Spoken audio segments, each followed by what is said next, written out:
ओहो, देखो तो ये सब क्या हो रहा है हमारे गांव में। लोग अब अपना घर चलाने के लिए अपने पिता के उम्र के लोगों से रिश्ता रखने लगे हैं। हाँ भाई, सही बोल रहे हो। अगर हमें भी ऐसा अवसर मिले तो हम भी चाह रखेंगे।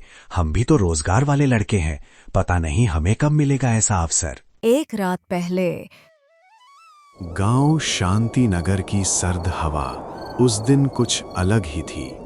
रात को जैसे हवा में सन्नाटा, उदासी और अकेलापन भी घुला हो। गांव के घरों में चूल्हे जल रहे थे, रोटियों की खुशबू थी, रजाइयां खनक रही थीं। लेकिन गांव के किनारे, जहां रास्ता कच्चा है और 2 कदम बाद घना सन्नाटा, वहां एक पुरानी टूटी हुई झोपड़ी खड़ी थी।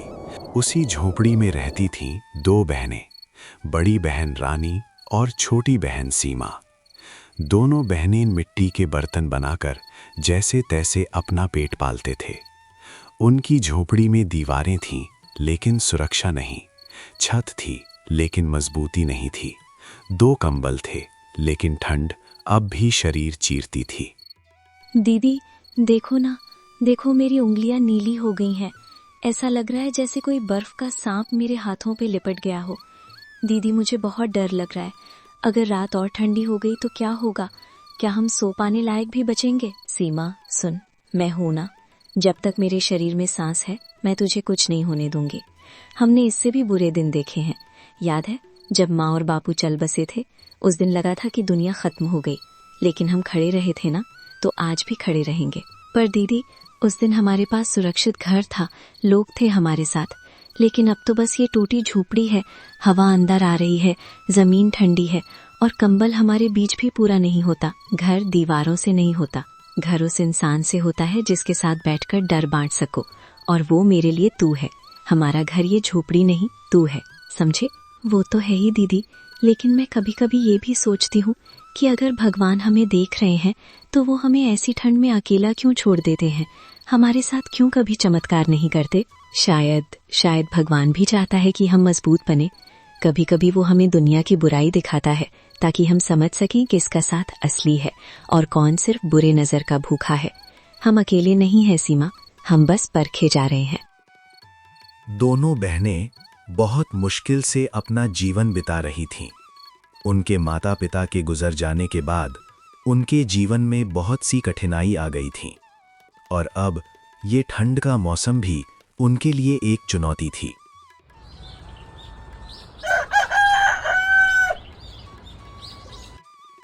अगली सुबह जब दोनों बहनें बर्तन बनाने के लिए मिट्टी लाने जाते हैं, तब कुछ गांव वाले उनको देख के चिढ़ जाते हैं।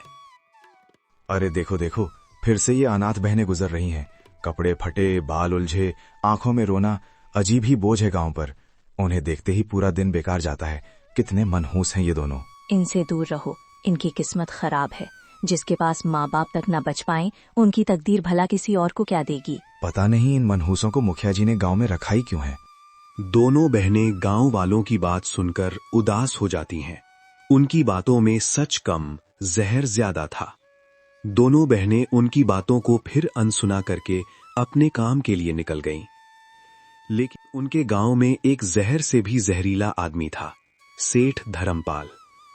एक दिन रानी चावल मांगने नहीं, उधार वापस चुकाने गई थी। अच्छा, तो आखिर तुम आ ही गई। सोचा था तुम दोनों तो गायब ही हो गई। चलो बताओ, अब क्या चाहिए?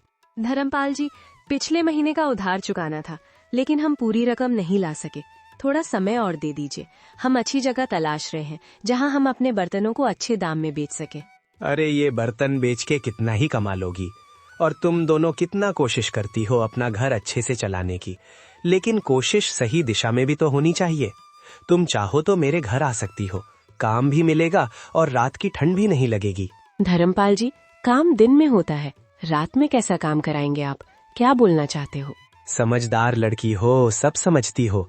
जिंदगी में बचने के लिए कभी कभी लोगों से तालमेल रखना पड़ता है, वरना लोग कुचल देते हैं। और वैसे भी तो तुम दोनों को तो गांव के कई लोग देखना भी पसंद नहीं करते हैं। एक मैं ही हूं जो तुम दोनों का मोल जानता हूं। रानी ने बात नहीं बढ़ाई। रानी समझ गई धर्मपाल क्या बोलने की कोशिश कर रहा था। रानी को अंदर ही अंदर बहुत गुस्सा आया, लेकिन वो चुप रही और वहां से निकल आई। अब रात गहराती गई, ठंड और तेज हो गई। हवा झोपड़ी को हिला रही थी और इसी बीच दरवाजे पर ठक आवाज हुई। रानी बाहर आई तो देखा कि गांव का एक व्यक्ति विजय आया हुआ था। भैया, आप यहाँ इतनी रात को? हाँ, तो अब और क्या करूं? आने को मजबूर जो कर दिया तुम लोगों ने। अरे मुझे गांव के लोगों ने बोला था कि ये दोनों बहनें किसी काम के नहीं हैं।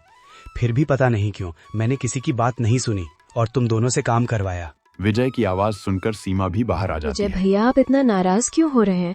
हम आपका ही काम कर रहे थे। आपको मिल जाएंगे आपके मटके, हमें बस और कुछ दिन दीजिए।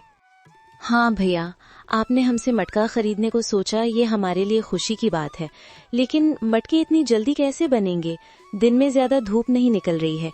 इन दिनों तो मटके हम बना भी लेंगे तो सूख नहीं पा रहे हैं, इसलिए देर हो रही है। अरे मैंने पहले ही बता दिया था तुमको कि मुझे 1 हफ्ते में चाहिए, लेकिन अब 10 दिन होने को है। अरे मेरे समय का भी तो कोई महत्व है। मुझे मेरे मालिक ने बोला था कि मटका 1 हफ्ते में चाहिए, लेकिन तुम लोगों के वजह से मुझे गाली सुननी पड़ रहा है। तुम लोग दिन रात काम करो और मुझे मेरे मटके दे दो, नहीं तो पैसे नहीं मिलेंगे। भैया, आप इतनी कठोरता क्यों दिखा रहे हैं? हम कर तो रहे हैं, हमसे जितना बन पड़ता है। हम रात को चाहकर भी काम नहीं कर पाते, हमें ठंड लगती है। हमारे पास पहनने को गर्म कपड़े भी नहीं हैं, बस 2 फटी हुई कमले हैं। आप हम पर एहसान कीजिए, हम जल्दी जल्दी बना देंगे मटके, आप पैसे मत काटिए। सुनो रानी, मेरे सामने भावुक होने की जरूरत नहीं है। मैं भी कर्मबद्ध हूँ, मुझे भी मेरे मालिक को जवाब देना होता है। वे मुझ पर बहुत विश्वास करते हैं। मैं अब इसमें कुछ नहीं कर सकता। मटका कल देना है तो दो, नहीं तो मुझे मजबूरन दूसरे गांव से बनवाना होगा। ऐसा मत कीजिए भैया, आप हम पर दया कीजिए। हमने पहले ही कुछ मटके बना लिए हैं और मटके बनाने के लिए मिट्टी भी तैयार किया है। आप बस कुछ दिन दे दीजिए। नहीं नहीं, मैं ये सब कुछ नहीं जानता और अब इसके बारे में बहस भी नहीं करनी है मुझे। कल तक पूरे 30 के 30 मटके मिल जाने चाहिए। यह बोल के विजय वहां से चला जाता है और दोनों बहनें घर के भीतर चिंता में बैठ जाती हैं। दीदी, अब क्या होगा? हमने तो बस कुछ ही मटके बनाए हैं। कल विजय भैया को पूरे 30 मटके देने होंगे, नहीं तो वो हमें पैसे नहीं देंगे और इतने दिनों की मेहनत और समय बर्बाद हो जाएगा। वैसे ही हमारे पास बहुत से उधारी है। मैं समझ रही हूँ बहन, लेकिन अब चिंता नहीं, काम करना होगा। आजकल कोई किसी की परेशानी नहीं देखता, सबको अपना फायदा चाहिए। और वैसे भी गांव के ज्यादातर लोग तो हमें मनहूस ही मानते हैं। पता नहीं दीदी, हमारी किस्मत ही खराब है या फिर हमारी भगवान द्वारा परीक्षा ली जा रही है। ये सब छोड़ बहन, आज पूरी रात काम करना होगा ताकि कल सुबह विजय भैया को पूरे 30 मटके दे सके। तू मेरी थोड़ी सी मदद करके सो जाना। तुझे रात तक मेहनत करने की जरूरत नहीं, मैं सब संभाल लूंगी। नहीं दीदी, मैं भी आपके साथ रात भर काम करने के लिए तैयार हूँ, लेकिन दीदी मटके कल तक सूखेंगे कैसे? ये तो नामुमकिन है दीदी। सब होगा, मैंने सोच लिया है। मेरे पास एक नया विचार आया है। धूप नहीं हुआ तो क्या हुआ, हम आग में गीले ढीले मटकों को सुखा लेंगे। देखना, कल तक हो जाएगा, भगवान हमारे साथ हैं। ये बोल के रानी मटके बनाने के काम में लग जाती है और सीमा भी रानी का साथ देती है। दोनों बहनें पूरी रात मटके बनाते और आग के सामने सूखने रख देते। ऐसे ही दोनों बहनें पूरी रात मेहनत करते। रात की हवा ने जैसे आखिरी सांसें ली थीं, पर झोपड़ी के बाहर 2 शरीर थके हुए पर हौसले जिंदा। दोनों बहनों ने रात भर काम किया था, बिना नींद के, बिना आराम के, सिर्फ मिट्टी और उम्मीद के बीच टिके रहे। मटके एक के बाद एक तैयार हुए। कुछ पर दरारें थीं, कुछ थोड़े अधूरे थे, पर सब काम पूरा हुआ। रात खत्म हुई, लेकिन थकान इतनी कि जैसे पेट के अंदर कोई पत्थर रख दिया गया हो।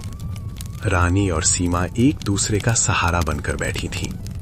दोनों कुछ समय बाद थके हारे घर के भीतर गए। हमने कर दिखाया, पूरी रात बिना सोए मेहनत की, पर काम पूरा हो गया। तू देखना, धीरे धीरे हमारी थकान भी कम होगी और ये मटके भी बेचकर रोटी मिल जाएगी।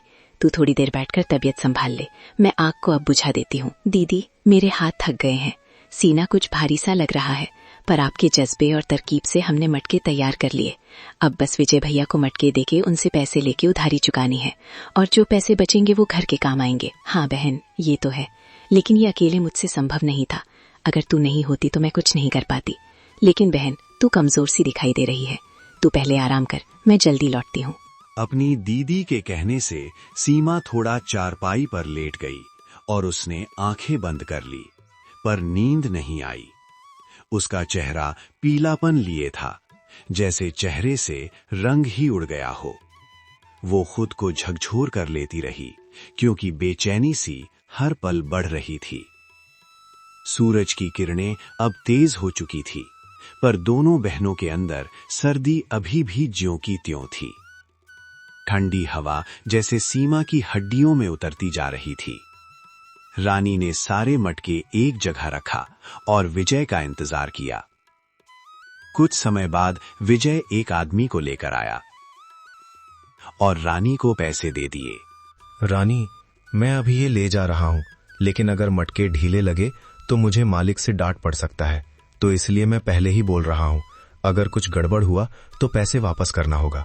और हाँ, गांव वालों का कहना है कि ठंड बहुत भयंकर होगा इस बार, तो मैं कहता हूं कि अभी से मेहनत करके ज्यादा से ज्यादा मटके बना लेना, ताकि कड़ाके की ठंड में काम ना करना पड़े।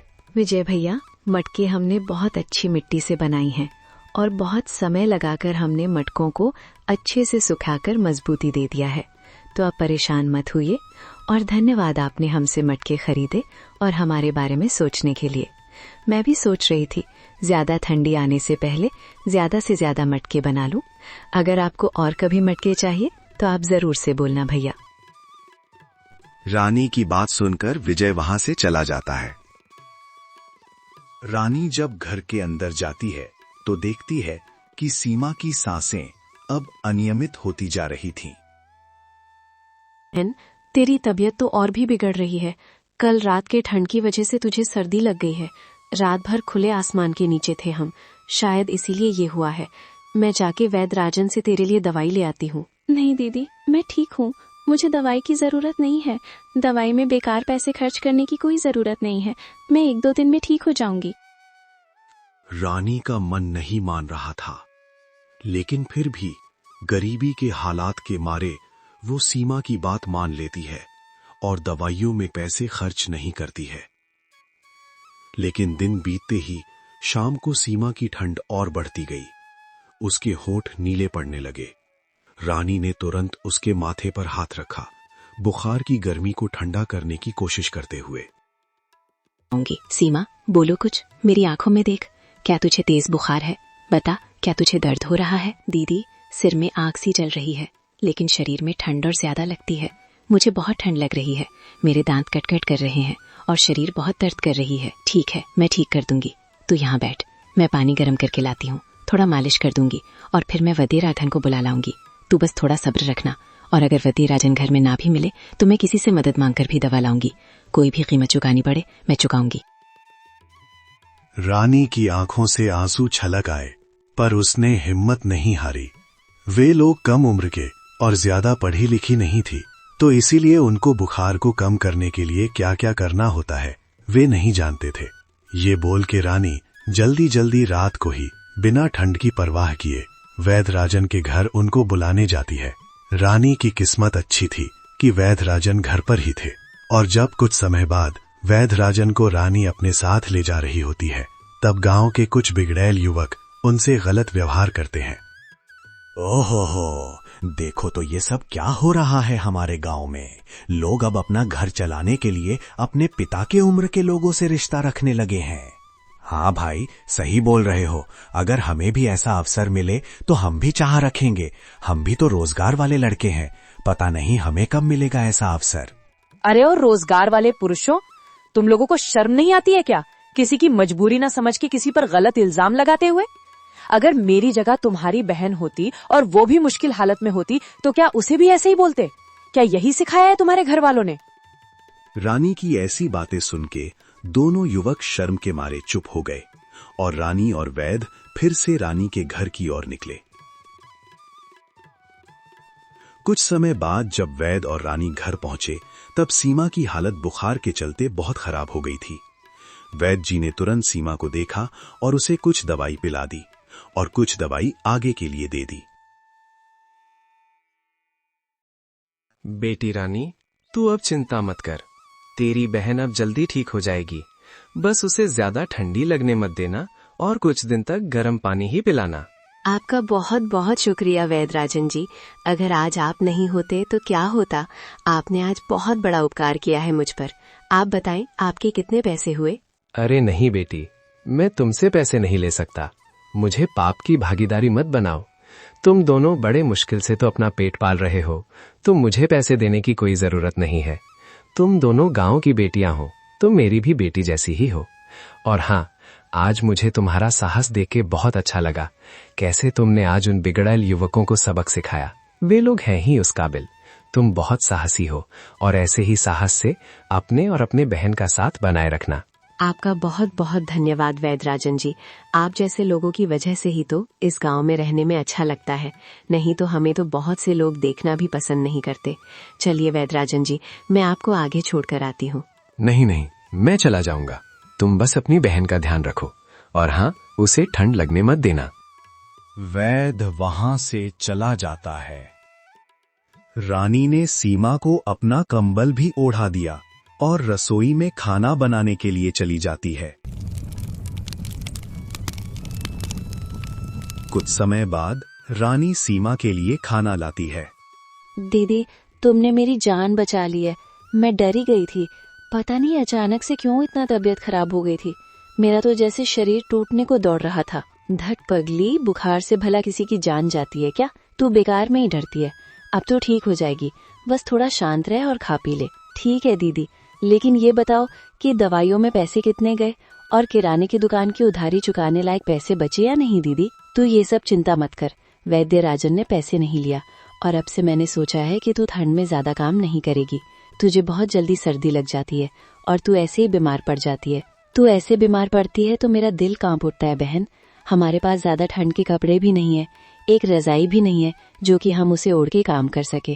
तो इसलिए तू चूल्हे के सामने या कंबल डाले हुई रहेगी। नहीं दीदी, मैं ऐसे आराम से बैठ के तुम्हें दिन रात काम करने नहीं दूंगी। मेरी भी इस घर के प्रति कोई दायित्व है। भले ही मुझे सर्दी लगे, लेकिन मैं भी तुम्हारी साथ दूंगी। अच्छा अच्छा, ठीक है बहन, तुझसे भला कोई जीत सकता है। लेकिन ध्यान रखना, तुझे ज्यादा ठंड लग ना पाए, नहीं तो तेरी हालत कभी भी बिगड़ जाती है। रात खत्म हुई। अगली सुबह रानी रसोई के चूल्हे पर खिचड़ी हिला रही थी, पर उसका दिल कहीं और था।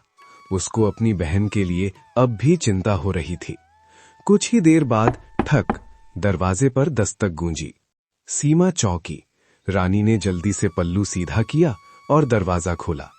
दरवाजे पर विजय खड़ा था और उसके पीछे एक सादे लेकिन गरिमामय कपड़े पहने उम्रदराज आदमी खड़े थे। रानी देख, मैं इनको लेकर आया हूँ। ये मेरे मालिक हैं, ठाकुर विराज सिंह। जो मटके तुमने हमें दिए थे वो इन्हें बहुत पसंद आए। राम राम मालिक जी, अंदर आइए। मालिक जी झोपड़ी के भीतर तो नहीं गए, लेकिन उन्होंने झोपड़ी के चारों ओर नजर दौड़ाई और अनुभव किया कि दीवारों में दरारें थीं, फर्श मिट्टी का, छत पर घास की चादर, लेकिन हवा में मेहनत की महक थी। बेटी, तुम्हारा काम बहुत महीन है। मटके मजबूत भी हैं और सुंदर भी। हमारे दही के कारोबार में ऐसे मटके खास काम आते हैं। दही मिट्टी के बर्तन में ही ठीक से जमता है। काफी जगह ढूंढी, पर तुम्हारे जैसे मटके बनाने वाले हाथ नहीं मिले। थोड़ी देर बाद सीमा भी बाहर आती है। सीमा की हालत अब ठीक थी। कमजोरी थी, लेकिन ठाकुर को सम्मान देने के लिए वो भी अपनी दीदी के पास खड़ी रही। हमने तो बस जरूरत में काम किया था मालिक जी। हमारे पास बहुत साधन नहीं, बस दिल और मेहनत है। अगर आपको इतना पसंद आया है तो आपका बहुत बहुत धन्यवाद। आपका बहुत बहुत शुक्रिया विजय भैया। आपने हम पर ये बहुत बड़ा एहसान किया है। जहाँ कई गांव वाले हमें ताना देते हैं और लोग हमें मनहूस मानते हैं, वहीं आपने हमारे बारे में सोचा। पता नहीं आपका किस मुंह से धन्यवाद करूं। बस यही तो असली पूंजी होती है बेटी, बाकी सीख सीख कर मिल जाती है। तुम दोनों बहुत मेहनती हो और काबिल और संस्कारी भी, इसीलिए मैं आज यहाँ आया हूँ। मैं साफ साफ बोलता हूं, अगर तुम राजी हो तो अभी से हम हर महीने 300 मटके तुम बहनों से खरीदेंगे। कीमत हम देंगे और तुम लोग तय करोगे। रानी ने अविश्वास में आंखें उठाई और सीमा की आंखों में चमक आ गई। 300 मालिक जी, हम 2 ही लोग हैं, लेकिन हम कोशिश कर सकते हैं। अगर आप वादा करें कि हमारे काम का आप अच्छा कीमत दोगे और हमें हमारी काम के लिए इज्जत दोगे, तो हम अपनी पूरी जान लगा देंगे। हाँ हाँ बेटियों, इज्जत पहले पैसे बाद में। हम तुम दोनों को अपना परिवार समझेंगे और कभी भी पैसों की कमी नहीं होने देंगे। तुम लोग चिंता मत करो, मुझे मेहनती और अच्छे दिल के लोग बहुत पसंद हैं और तुम दोनों भी उन्हीं में से हो। ठाकुर की यही बात रानी के दिल में गहरी उतर गई। वो और सीमा बहुत खुश हो गए। रानी, तुम लोग अब अकेली नहीं हो। गांव तुम्हें अब अलग नजर से देखेगा। जब गांव वाले जानेंगे ना कि तुम लोग ठाकुर जी के वहां काम करते हो, तो देखना सब लोग कैसे तुम दोनों से प्यार से बात करेंगे। रानी ने बस मुस्कुराकर सिर हिलाया, क्योंकि वह जानती थी लोगों की नजर नहीं, बस अपनी बहन को सब खुशियां देना ही उसके लिए सबसे बड़ी बात है। इतना बोलकर विजय और ठाकुर जी वहां से चले जाते हैं। कुछ दिनों बाद सीमा झोपड़ी के बाहर खड़ी थी और आसपास अब नई चाक, नए मिट्टी के ढेर, सीमा और रानी के लिए ऊन का रजाइयां थीं। चूल्हे पर अब सिर्फ रोटी नहीं, कई तरह के गर्मा गर्म खाने की चीजें पक रही थीं। गांव में बात फैल गई। रानी और सीमा को अब ठाकुर के वहां काम मिल गया है और दोनों के अब गरीबी के दिन खत्म हो गए हैं। एक रात सीमा चूल्हे के सामने बैठी अपनी दीदी के साथ बीते दिनों की बात कर रही थी। दीदी, अगर उस रात हम रुक जाते, अगर हमने ठंड से डरकर काम छोड़ दिया होता, तो आज ये सब कुछ नहीं होता। सर्दी बाहर की हो या किस्मत की, दोनों हिम्मत से ही पिघलती है बहन। हमारी उस दिन की मेहनत ने हमें इस संघर्ष भरे जीवन से बाहर निकाल दिया। अब हमें कभी भी ठंड में किसी चीज की मुश्किल नहीं होगी। हाँ दीदी, अब गांव वाले भी हमको इज्जत देते हैं। वे लोग भी अब हमारी मेहनत को समझ गए हैं। हाँ बहन, अब हमें कोई ताना नहीं देंगे। अब हम सिर उठाकर चलेंगे और साथ ही खूब मेहनत करेंगे और ठाकुर जी को अच्छे अच्छे मटके बना के देते रहेंगे। बिल्कुल दीदी, अब हम पीछे नहीं हटेंगे। अब हम हमेशा आगे बढ़ते रहेंगे। झोपड़ी अब वहीं थी, पर दीवारों में नई मिट्टी लगी थी, छत पर नया फूस, घर के बाहर तुलसी के पौधा। हवा में अब गुर्बत की नहीं, इज्जत की खुशबू थी। दोनों बहनों ने अपने हाथों से अपनी किस्मत बना ली थी। अब दोनों हंसी खुशी, बिना ठंड की फिक्र किए अपना जीवन बिता सकती थीं।